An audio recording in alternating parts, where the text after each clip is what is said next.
નમસ્તે મિત્રો, તમારી જીપીએસસી ક્લાસ 1ની પ્રિલિમ્સની પ્રોવિઝનલ આન્સર કી આવી ગઈ છે અને આપણે દર વખતે એક પ્રથા થઈ ગઈ છે અમારી કે પ્રોવિઝનલમાં કેટલી ભૂલો હોય એના ઉપર એક સોલ્યુશન મૂકીએ છીએ.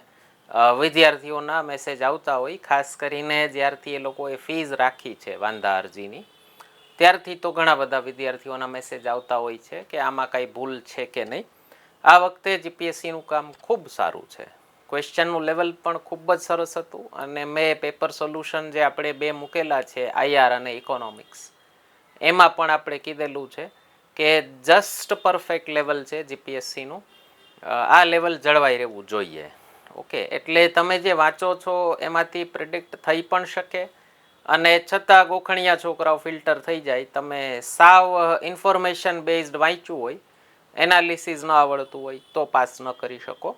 અને મેઇન તો તમારી કસોટી એનાલિસિસની મેઇન્સમાં થઈ જ જવાની છે. અમારી પાસે ઘણા વિદ્યાર્થીઓ પ્રિલિમ્સ ક્લિયર કર્યા પછી મેઇન્સ માટે જોઈન કરતા હોય છે, તો અમને ઘણા બધામાં તકલીફ પડતી હોય મેઇન્સમાં એ લોકોની એનાલિટિકલ સ્કિલ કેળવવાની. એટલા માટે અમે કહેતા હોઈએ કે તૈયારી શરૂ કરો ત્યારથી મેઇન્સ દ્રષ્ટિથી જ તૈયારી શરૂ કરજો. અને આપણી ચેનલ ઉપર છેલ્લા 6 વર્ષથી આપણે ક્લાસ 1ના મેઇન્સ પેપર સોલ્યુશન મૂકીએ છીએ. તો ન જોયા હોય ખાસ જોઈ લેજો. જો તમારું સ્કોર 100ની નજીક થતો હોય, 100, 105, તો ખાસ થોડીક ઉતાવળે જોઈ લેજો. ન થતો હોય તોય જોઈ લેજો. નેક્સ્ટ યર આપણે ટ્રાય કરવાની છે. હજી ઘણી બધી આવશે, ડીવાયએસઓ, નાયબ મામલતદાર, એસટીઆઈ અને સીસીઈમાં પણ હવે રિટર્ન આવી ગયું છે, તો તમને ખૂબ હેલ્પ કરશે. એવું ન હોય કે પ્રીવિયસ યરના ક્વેશ્ચન્સમાંથી રિપીટ ન થતા હોય. અમે સીસીઈમાં તો 12-15 જેવા ક્વેશ્ચન્સ અમે રિપીટ જોયેલા છે ક્લાસ 1માંથી પૂછાયેલા. તો આ વખતે ફક્ત 5 જ ક્વેશ્ચનમાં ભૂલો દેખાણી છે અમને. તમારે એમાં વાંધા અરજી કરવી હોય તો કરી શકો છો. તમને કોઈ ક્વેશ્ચન લાગતો હોય તો કમેન્ટ સેક્શનમાં જાણ કરજો. અમે સોલ્યુશન કરી અને તમને એમાં જવાબ આપી દઈશું કે આમાં વાંધા અરજી કર્યા જેવી છે કે નહીં. તો આગળ વધું હું. પહેલો છે ક્વેશ્ચન નંબર 20 સેન્સસ ઉપર, વસ્તી ગણતરી ઉપર. પહેલું કીધું છે ડિજિટલ જન્મ પ્રમાણપત્રોને જે સિવિલ રજિસ્ટ્રેશન સિસ્ટમ જે છે એ ભારતના બંધારણની 7મી અનુસૂચિની સંઘ યાદીમાં આવે છે, યુનિયન લિસ્ટમાં નહીં. સેન્સસ પોતે યુનિયન લિસ્ટમાં આવે, પણ ડિજિટલ જન્મ પ્રમાણપત્રો વગેરે એટલે નોંધણી એ સેન્ટર લિસ્ટમાં નથી આવતી. જન્મની નોંધણી, મૃત્યુની નોંધણી એ જે આખી જે રજિસ્ટ્રેશન પ્રોસેસ છે એ કન્કરન્ટ લિસ્ટમાં એટલે સમવર્તી સૂચિમાં આવે, સંયુક્ત યાદીમાં આવે. તો આ ખોટું છે. બીજું કીધું છે મકાન સૂચિકરણ, હાઉસ લિસ્ટિંગ માનવ વસાહતોની સ્થિતિ અને આવાસની અછત અંગે વ્યાપક ડેટા પ્રદાન કરે છે, જે આવાસ નીતિઓ તૈયાર કરવામાં ધ્યાનમાં રાખવા માટે આવશ્યક છે. આ બરાબર છે. ત્રીજું કીધું છે મધર ટંગ સર્વે પ્રોજેક્ટ એવી માતૃભાષાઓનું સર્વેક્ષણ કરે છે જે 2 અને તેથી વધુ વસ્તી ગણતરીના દાયકાઓમાં સતત નોંધાયેલી જોવા મળે. નહીં, માતૃભાષા સર્વેને સેન્સસ સાથે કોઈ મતલબ નથી. તો થર્ડ એ ખોટો છે, ફર્સ્ટ એ ખોટો છે. તમને પૂછ્યું છે ઉપરના વિધાનોમાંથી કેટલા વિધાનો સાચા છે, તો જવાબ આવે સેકન્ડ ઓનલી, ફક્ત 1. આમાં કદાચ મને ક્લેરિકલ ભૂલ થઈ હોય વાંચવામાં, કેટલા વિધાનો સાચા છે એની જગ્યાએ કેટલા વિધાનો ખોટા છે વચાઈ ગયું હોય.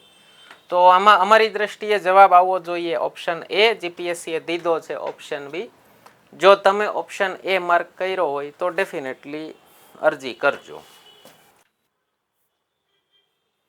એના પછીનો છે 127. આ મારા ખ્યાલથી કેન્સલ જ કરાવશે છોકરાઓ. લોકસભા ચૂંટણીના સંચાલન પર થયેલા ખર્ચ કોણ ભોગવે છે? હવે એકચ્યુઅલી આવા પ્રશ્નો પૂછાય જ નહીં. મેં અગાઉ પણ કીધેલું છે, તમે ઓબ્જેક્ટિવ એક્ઝામમાં પ્રશ્ન પૂછો જેના સબ્જેક્ટિવ મતલબો નીકળી શકે. હવે તમે કેન્દ્ર સરકાર કયો કે કન્સોલિડેટેડ ફંડ ઓફ ઇન્ડિયા કયો, ભારતનું એકત્રિત ભંડોળ કયો, આમ જોવો તો બે એક જ થાય.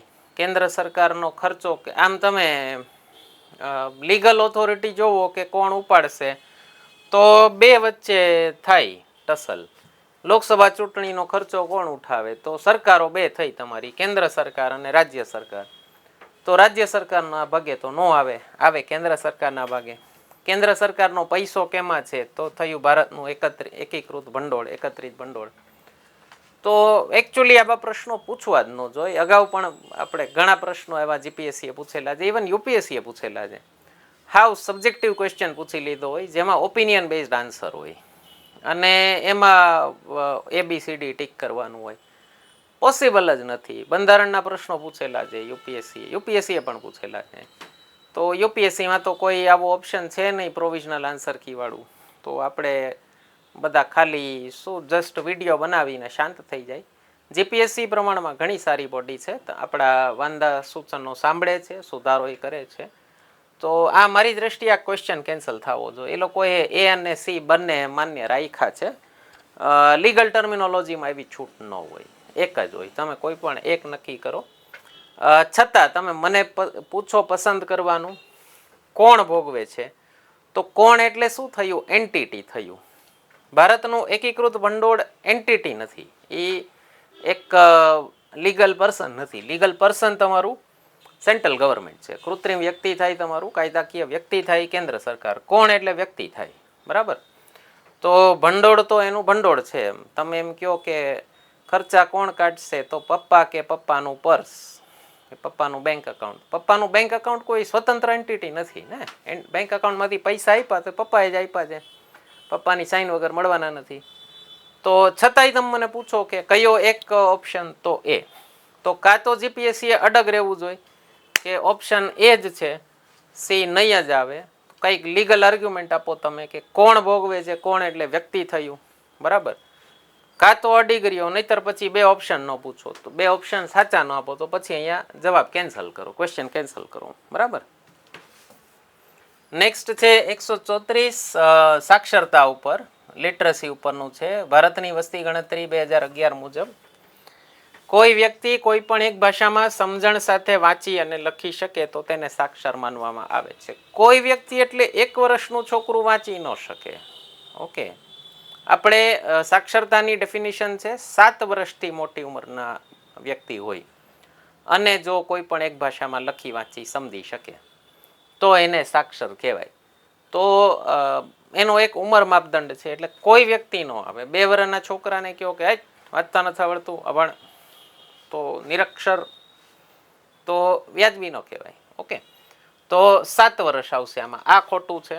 આપણને પૂછ્યું છે કયા વિધાનો સાચા છે, જવાબ આપ્યો ફક્ત એક, નહીં આવે. સાક્ષરતા દર એ કોઈ ચોક્કસ સમયે કોઈ વિસ્તારની વસ્તીની કુલ સરેરાશ ટકાવારી છે જે સમજણ સાથે વાંચી અને લખી છે. ફરીથી 7 વર્ષથી ઉપરના લોકોની ટકાવારી છે, જેને એ લોકો કહે છે ઇફેક્ટિવ લિટરસી રેટ. તો આ પણ ખોટું છે. એટલે 1 અને 2 બંને ખોટા છે. જવાબ આવવો જોઈએ આનો કયું સાચા જે પૂછ્યું છે તો ડી, બંનેમાંથી એક પણ નહીં. આ તો ડેફિનેટલી ચેલેન્જ થઈ શકે એવો ક્વેશ્ચન છે. એક મને સ્ટુડન્ટનો મેસેજ આવ્યો હતો આનો 154નો, ભારતની આંતરરાષ્ટ્રીય સીમા સંદર્ભે નીચેના વિધાનો ધ્યાને લો, આમાં કયું સાચા છે? તો પહેલું છે ઉત્તરાખંડ, ઉત્તર પ્રદેશ, બિહાર, પશ્ચિમ બંગાળ, સિક્કિમ સાથે નેપાળ સીમા ધરાવે છે. યસ, સાચું છે. બંગાળ, અસમ, મેઘાલય, ત્રિપુરા, મિઝોરમ, બાંગ્લાદેશ સાથે સીમા ધરાવે છે. આ પણ સાચું છે. આપણે ક્લાસરૂમમાં નકશો ડિસ્કસ કરીએ છીએ ત્યારે આ પણ ચર્ચા થતી હોય છે. ત્રીજું, ભારત સૌથી ઓછી આંતરરાષ્ટ્રીય સીમા ભૂટાન સાથે ધરાવે છે. આમાં એક વિદ્યાર્થીએ પૂછ્યું કે આ પણ કાયદેસર સાચું કહેવાય કે અત્યારે, એટલે એકચ્યુઅલી જવાબ આવે છે અફઘાનિસ્તાન. તો એમણે કીધું કે હવે અત્યારે તો અફઘાનિસ્તાન સાથે આપણી બોર્ડર નથી, તો ભૂતાન સાથે જ કહેવાય, ન કહેવાય. આપણે પીઓકે ક્લેમ કરીએ જ છીએ. ભારત તો પીઓકે આપણું જ છે, ગિલગિટ બલ્ટિસ્તાન આપણું જ છે. અને અફઘાનિસ્તાનની બોર્ડર ફક્ત ગિલગિટ બલ્ટિસ્તાનને અડે છે. ઉપર આપણું જે જમ્મુ કાશ્મીર, લદ્દાખ, જે ભૂતપૂર્વ જમ્મુ કાશ્મીર, હવે લદ્દાખ. તો સૌથી ઓછી સીમા અફઘાનિસ્તાન સાથે જ આવશે. ઓકે, એટલે આવા અરજી ન કરતા આપણે આઈઆરના આ વખતે 16 ક્વેશ્ચન પૂછ્યા છે જીપીએસસીએ. મેં પેપર સોલ્યુશન આપણું મૂકેલું સૌથી પહેલું, એમાં જ મેં કીધેલું છે કે આઈઆરના ક્વેશ્ચન્સ વધતા જાય છે હમણાંથી જીપીએસસીમાં. STI-DYSOમાં 15 અને 12 ક્વેશ્ચન પૂછેલા હતા, આપણે એનું પણ સોલ્યુશન મૂકેલું હતું. આ વખતે 16 પ્રશ્નો પૂછ્યા છે અને 16માંથી 15 ક્વેશ્ચન આપણા લેક્ચર્સમાંથી બેઠા પૂછાયા છે. અમે જે ઓનલાઈન ઓફલાઈન કોર્સ અમે જે અહીંયા ભણાવતા હોઈએ છીએ તો ઓનલાઈન તો તાજો તાજો જ રેકોર્ડ થયો હતો અમારે જસ્ટ તમારી એક્ઝામ પહેલાં જ. તો છોકરાઓએ કીધું એક્ઝામ દઈને આવ્યા એમણે સર મજા આવી ગઈ, બધું આમ તાજું તાજું રિફ્રેશ થતું હતું.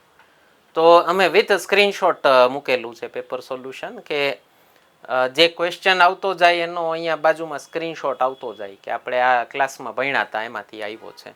ન જોયું હોય મિત્રો ખાસ જોઈ લેજો. તમારું આઈઆર અને ઇકોનોમિક્સના બંનેના પેપર સોલ્યુશન આ પેપરના આપણે મૂકી દીધા છે, તમને ખૂબ જ હેલ્પફુલ થશે. અને ફરીથી એકવાર કહી દઉં, મેઇન્સના પેપર સોલ્યુશન આપણે છેલ્લા 6 વર્ષથી મૂકીએ છીએ ક્લાસ 1ના, ખાસ જોઈ લેજો. તમે જસ્ટ તૈયારી સ્ટાર્ટ કરી હોય તો પણ જોઈ લેજો, આ વખતનું પ્રિલિમ પાસ થઈ ગઈ હોય તો પણ જોઈ લેજો, ન થઈ હોય તો પણ જોઈ લેજો. તમને મેઇન્સના આન્સર્સ કઈ રીતે લખવા, એમાં તમારા માર્ક્સ કઈ રીતે વધારવા એનો ખૂબ આઈડિયા આવશે.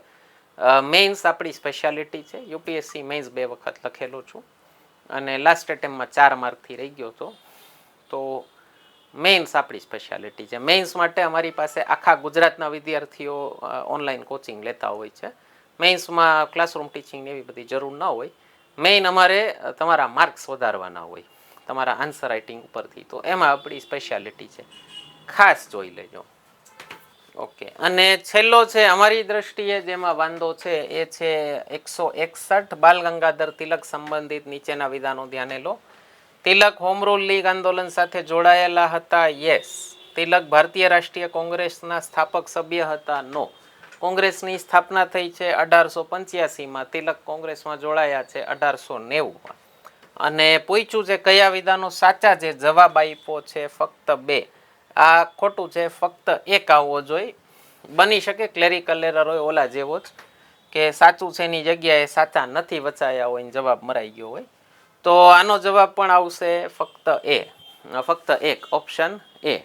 તો મિત્રો આટલા ક્વેશ્ચન અમારા ધ્યાનમાં આવ્યા છે. એક ક્વેશ્ચન જીપીએસસીએ પોતે કેન્સલ કરેલો છે, 5માં ભૂલ છે. પ્રમાણમાં સારું પરફોર્મન્સ કહેવાય જીપીએસસીનું. જે પાસ્ટમાં આપણે જોતા હતા તો 400માંથી 40 ક્વેશ્ચન આવી જતા હતા, 20 તો અમે દેતા હતા સોલ્યુશનમાં અને 20 બીજા છોકરાઓ કમેન્ટમાં દઈ દેતા હતા. તો 10%થી ઘટીને 2.5% આવ્યું છે, તો એ તો ઘણું સારું કહેવાય. એક ક્વેશ્ચન એમણે પોતે કેન્સલ કર્યો છે, 3%ની ભૂલ કહી શકો તમે. એટલે 6 ક્વેશ્ચનમાં ફેરફાર છે એ લોકોની પોતાની આન્સર કીમાં. પહેલાં કરતાં ઘણું સારું પરફોર્મન્સ કહેવાય. છતાં બંધારણીય સંસ્થા છે, એકેયમાં ભૂલ ન હોવી જોઈએ. તમે કેમ નીટજીમાં તો ન ચલાવી લો ને એકેયમાં ભૂલ હોય તો આઈબીપીએસ એસએસસીનું કામ એમાં ખૂબ સારું છે, એકેયમાં ભૂલ નથી જોતી. તો એસએસસીમાં જો કે વાંધારજી હોય છે ઘણી, છતાં એક પણ હું તો કહીશ કે એક્ઝામ બોડી એકેય ભૂલ ન હોવી જોઈએ. પેપર સેટરને જ્યારે તમે પેપર ક્વેશ્ચન મગાવો તો ભેગા આન્સર દીધા જ હોય એણે. તો કાં તો આવું ક્યારે થઈ શકે, પેપર સેટર અલગ હોય અને સોલ્વ કરવાવાળા અલગ હોય તો થઈ શકે. બાકી જો પેપર સેટરને પોતાના ક્વેશ્ચનનો જવાબ પોતે ન ખબર હોય તો એમણે વિચારવું જોઈએ કે કેમ આવું થાય છે. છતાં પહેલાં કરતાં ઘણું સારું પરફોર્મન્સ છે. બીજા કોઈ પ્રશ્નો હોય તમારા કમેન્ટ સેક્શનમાં પૂછી લેજો. ચેનલ સબસ્ક્રાઈબ કરવાનું, વિડીયો લાઇક કરવાનું, મિત્રોમાં શેર કરવાનું ભૂલતા નહીં. ધન્યવાદ.